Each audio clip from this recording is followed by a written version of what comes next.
Right, we're going to go back in time a bit. Here is a reminder of the March 19th, 2020 show Intel that backs up the earlier claim of the trustee sending funds and other events that was going on that week. The Rothschilds were blocking delivery of food and supplies and hoarding them below the main Walmart centres. I guess that hasn't changed. And I said this show has repeatedly warned of the financial takedown of this country and its over-reliance on imports and a plethora of greed-based families and connections operating out of Chicago, California, San Francisco, Miami, Texas, and of course New York, who seem to have no end to their greed-based lifestyles or bank accounts. But as I warned in the Clowns in Panic show, there is a new level of greed game now that only multi-billionaires can play in. All with 6 zeros in your accounts, and those with low 9-0 accounts will all get swallowed in their version of wheat and chaff. Don't believe me? Watch and see. That was said March last year. I think most can now see that unfolding, and yet the Q crowd celebrated that month about the Rothschilds' bank going down, but forget the obvious. Unless we the people replace it with something better, in comes another clown group. And what is clear now is Trump, Q, with the Kennedy connections and potentially the trustee as well, until she brings some concrete evidence forward suggesting otherwise, we're all involved in a faction war between the Rothschilds and the Black Sun, of which the Rothschilds lost. But so did the people. Other news on that day is martial law was supposed to go into place and was averted by us in a strategic move, as both sides, Rothschilds and the Black Sun, are trying to implement martial law on Monday the 16th. Remember that bill was the 23rd. But then Kim Go-Guen is said to have pulled rank, as under martial law the highest rank takes charge, and that is her. Martial law was then cancelled by both of them, as that would have left her in full charge. They just implemented martial law in a different way. It was called the lockdown.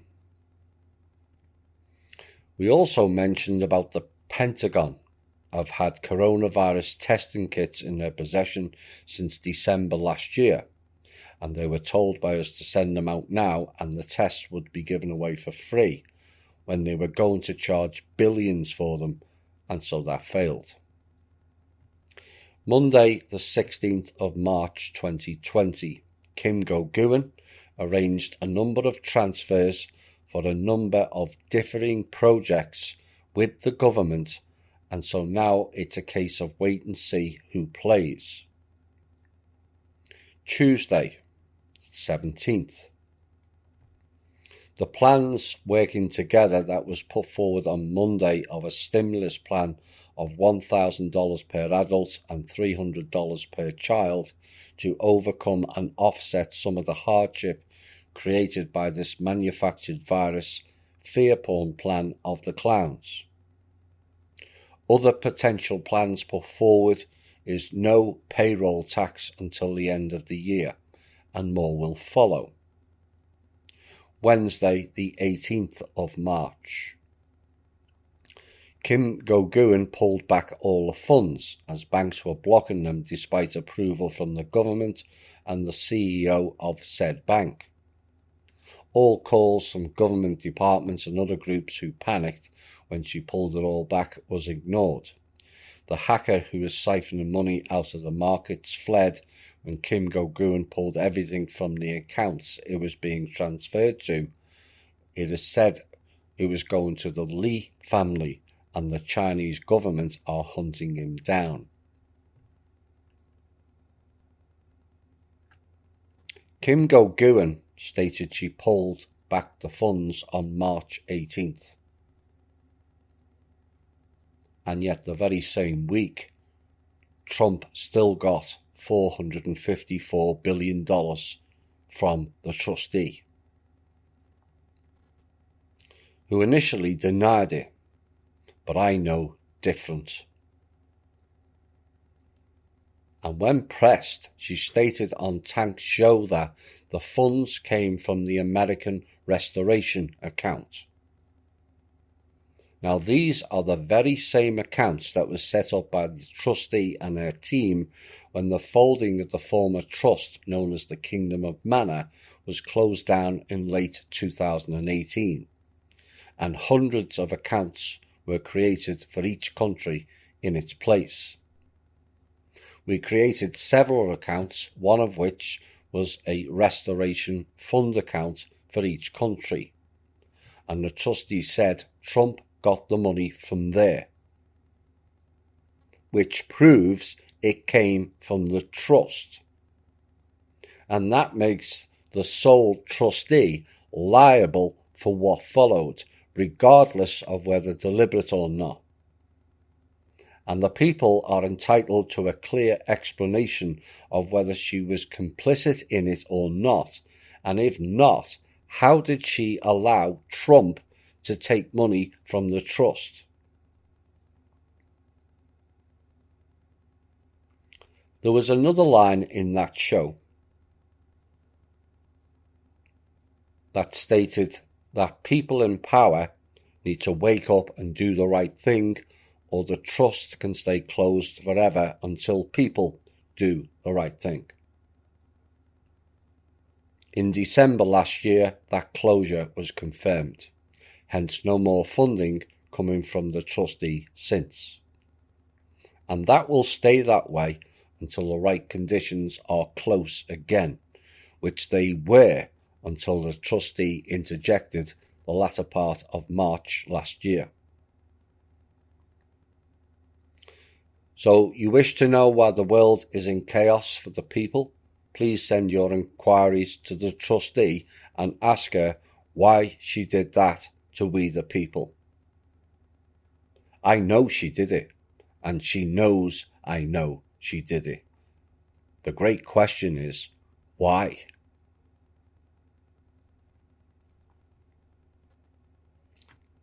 As the Bank of England this week are considering or planning to program cryptocurrency to ensure it is spent only on essential items deemed by the employer or government.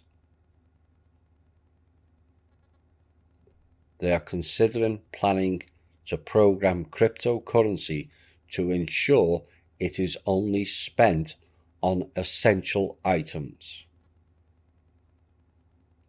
Now you know what is considered essential due to the fake lockdown program. But who or what gives them the right to tell people what they choose to spend their money on? But that also tells me they are planning the Universal Basic Income Program, because they give it out, but they can also control it, what it's spent on.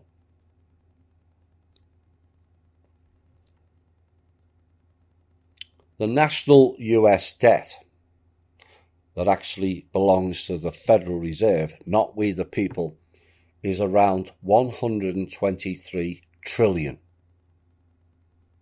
More than 4 times what the fake Treasury Department reports when accounting for factors like amounts owed in unfunded Social Security and Medicare benefits, according to the Truth in Accounting.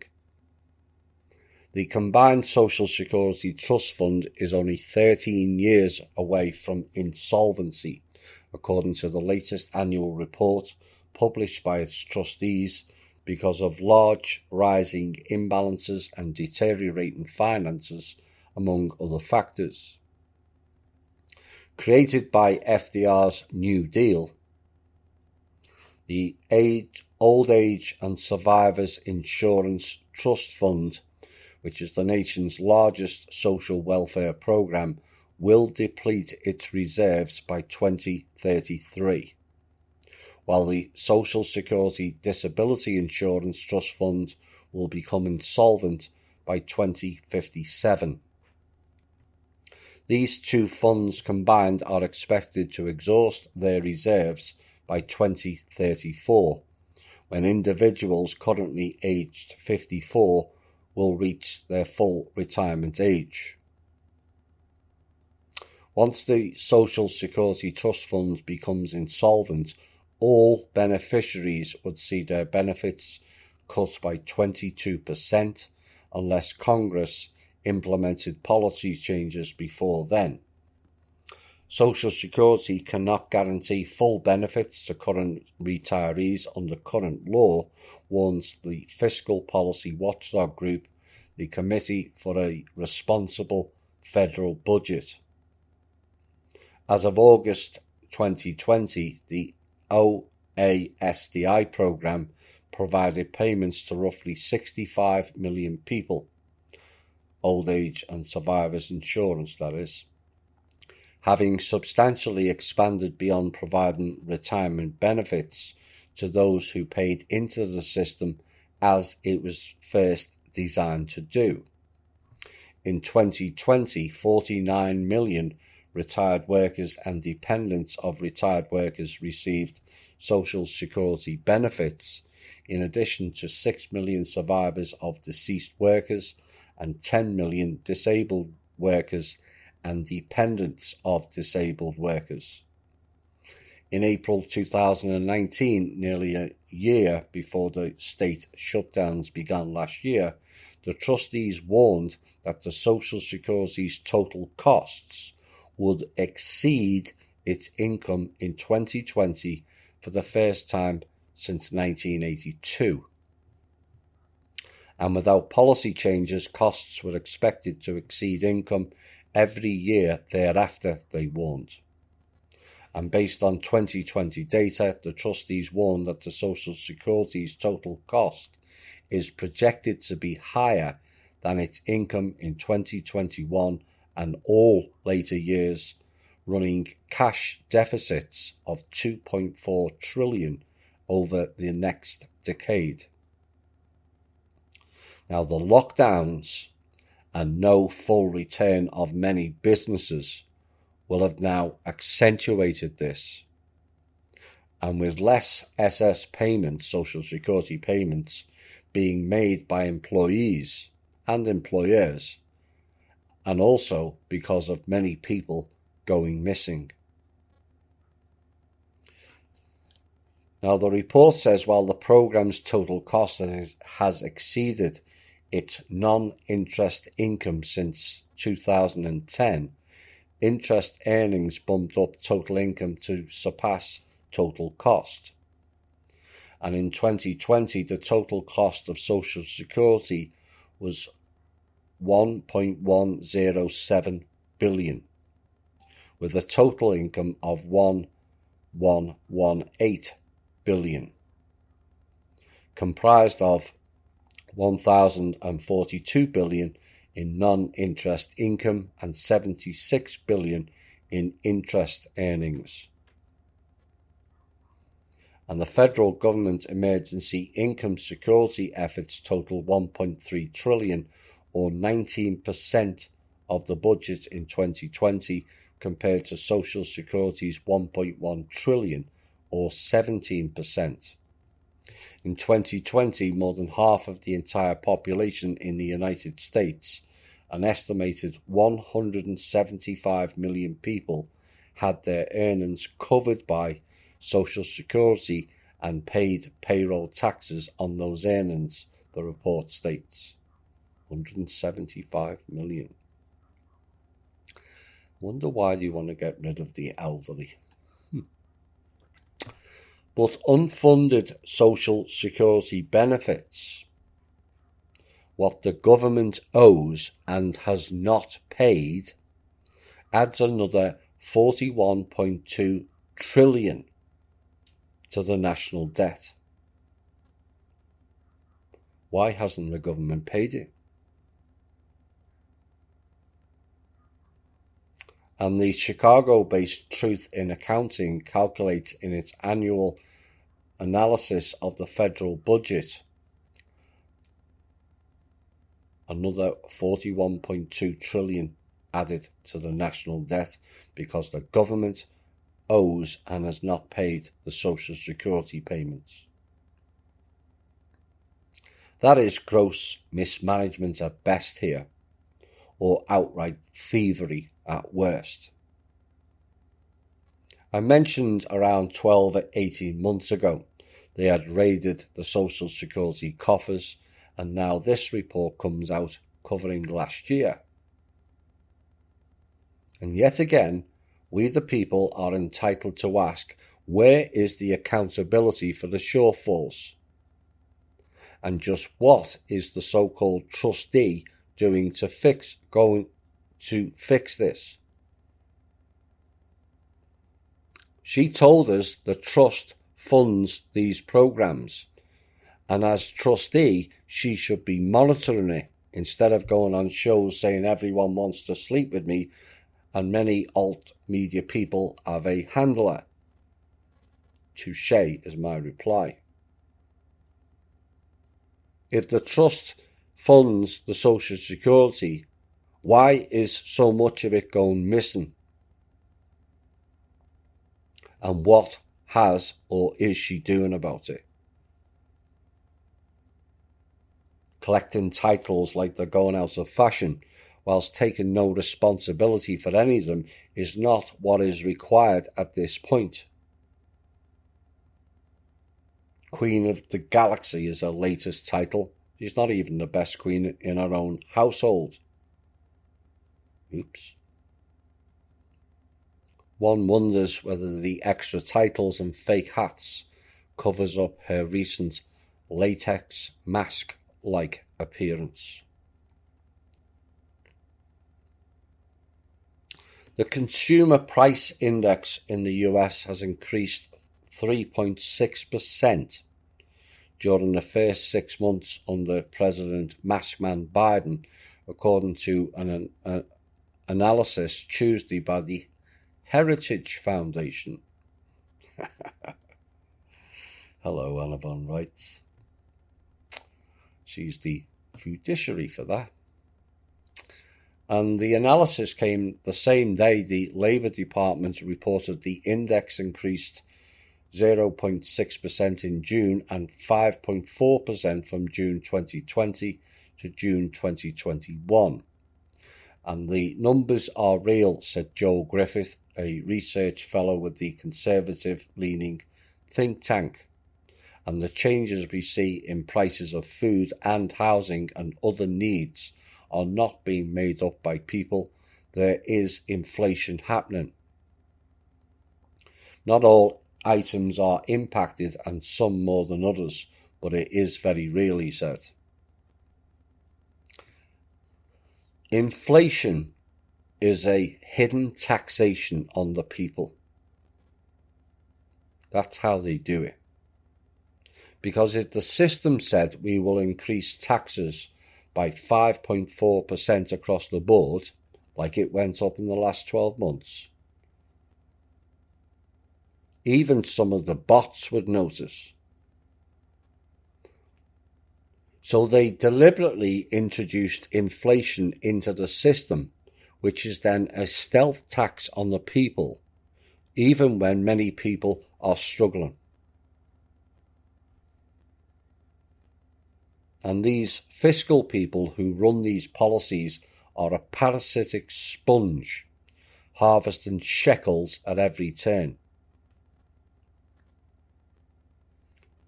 So despite those dire warnings, Social Security running out, in fact the government running out, prices going up, what was the other one?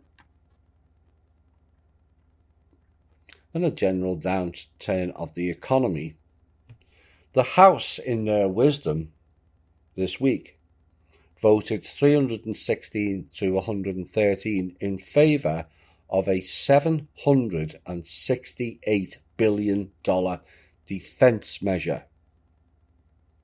After lawmakers spent hours debating hundreds of amendments. The bill, which guides Pentagon policy and will cover the fiscal year 2022, is about 5% more than the previous year's bill.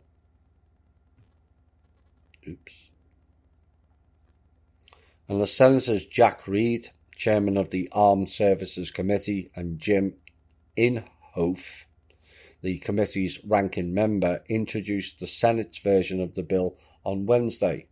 And the bill, which is reauthorized annually, typically passes with broad bipartisan support.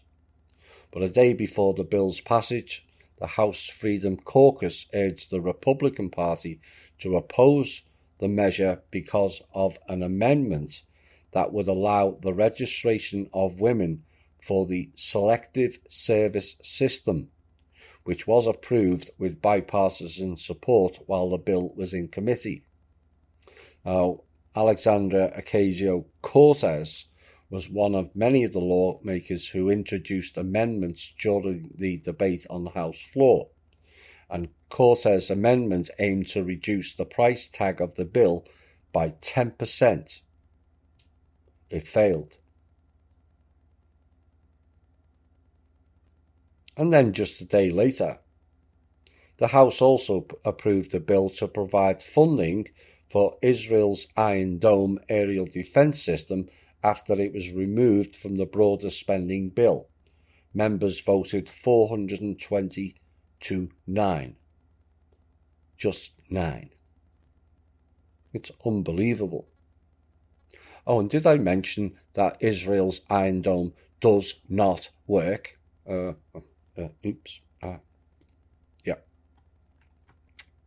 So what's the funding for?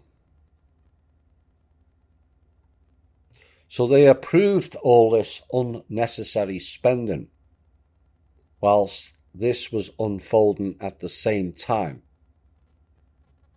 Their fiscal policies are at the same level as a pre-kindergarten child. It has to be said. As the White House, in the very same week as they've just passed those bills, $1 billion for something that doesn't work in Israel, and $768 billion for a military who does zero for this country.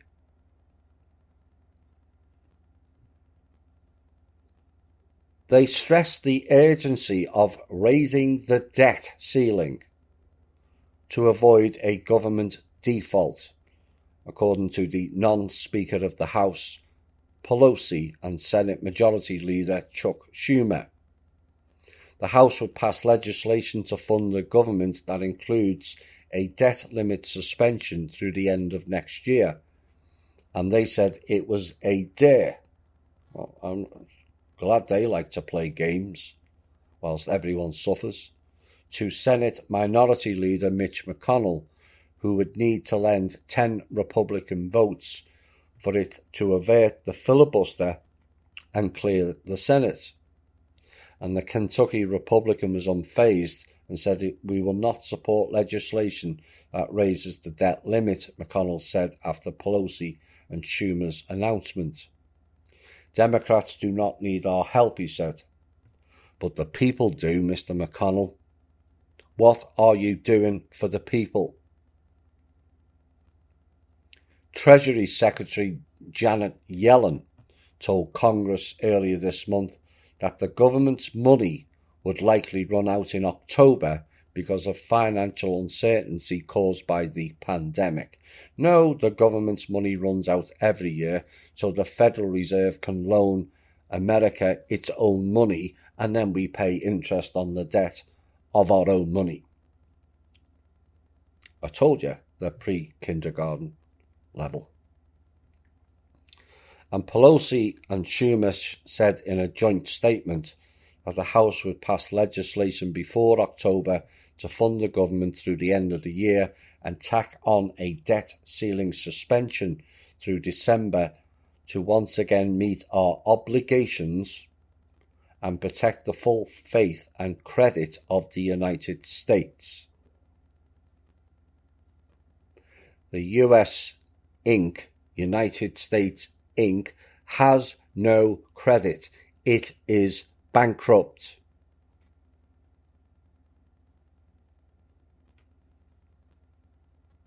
So what are we protecting? And all this after funding the Israeli junta at home and abroad, because the US military budget and policy is all based around Jewish elites as well. Yes, you heard that correctly. So what is the solution to this? Well, unlike them, we have common sense solutions. The simple solution to this fiscal policy is cut all foreign aid, because that is funding the clowns' black budget plans. Cut the military budget by 75% and employ some soldiers to trade-based jobs to fix the infrastructure in this country, which is crumbling. Delete all 17 major agencies and replace it with people who operate for Americans only, with 3 departments: Home, International and Cyber Security. Delete the IRS and Federal Reserve, as that will not only save money in people's pockets, which will then improve the economy and jobs, but also save the government paying $378 billion a year interest on debt that we don't owe. Place the savings made to top back up the shortfalls in the Social Security Fund. These idiots like Pelosi and Schumer are playing the dark elites game to run America into the ground.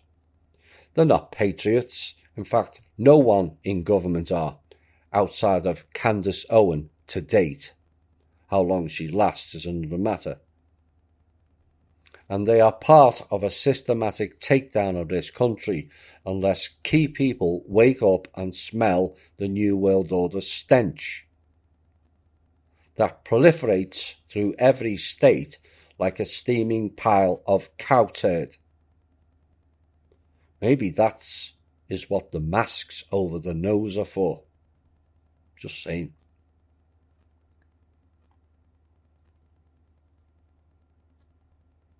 And just when you thought they couldn't get any worse, try this. It's not just the human cost of the repayment demands that are causing instability and pain around the country. The US economy is poised to suffer low consumer demand, which is a direct result of the unpredictability of the virus and the cash crunch from premature shutting down of unemployment benefits. And according to a July report from the Federal Government Accountability Office, $12.9 billion worth of overpayments was sent out by the Treasury during the pandemic. $12.9 billion. Which was 2% of all unemployment funds sent out during that time. And according to the same report, only a small fraction of that overpayment is attributable to fraud. A large majority was simple accounting or clerical error. I guess they all went to the Johns Hopkins School of Non-Existent Math as well.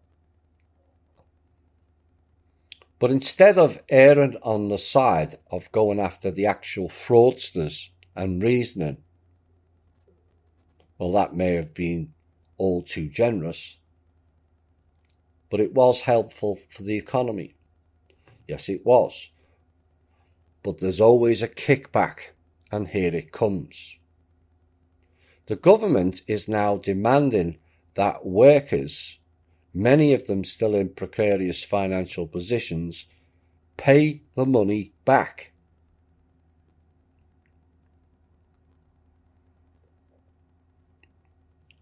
They're asking them to pay the unemployment back.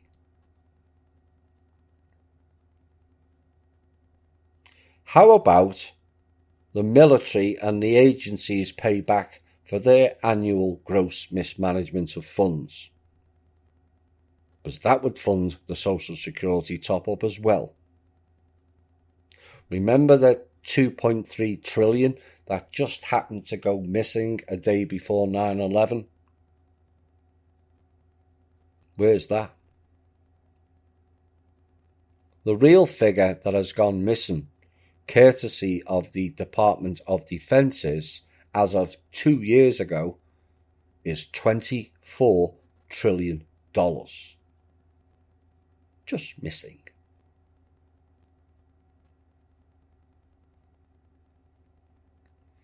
And here are some of the examples of their requesting payback. Brandel Cook lost his job during the pandemic and had to go on unemployment. And now the state of Missouri wants him to repay $4,500. They want me to repay $900 for the state benefits. That was $67 weekly, $75 pre-tax, and the federal pandemic unemployment compensation of $3,600, the $300 a week, he said. But Cook's tale of woe is one of many. For months now, people have complained of unfair demands for repayment on their unemployment benefits as the country has tried to put the COVID pandemic behind it. In February, TikTok users That Girl Kelsey, 98, went viral for a video in which she expressed disbelief over a demand from the state to recoup $4,620 of the $10,000 they paid her in benefits. And as she put it, how is anybody ever supposed to fucking live in a system that makes debt a way of life, even during a global pandemic? But this is what people fail to see.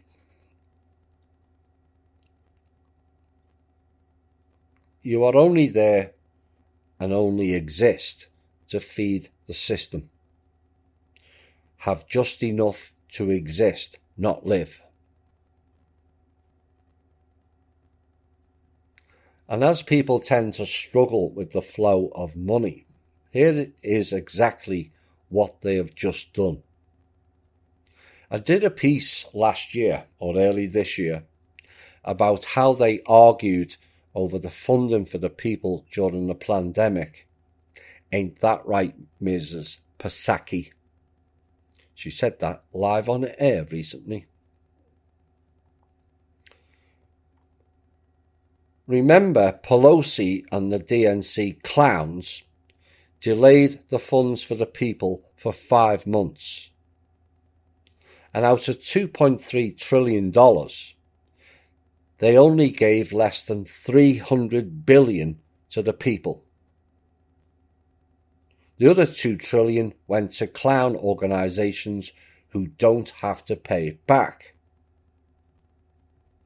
So now, having given a measly sub $300 billion out of $2.3 trillion, they are asking for the money back. And so the people will have got substantially less than the $300 billion. This is how they spend our money. Remember, governments and banks don't have money. Only ours.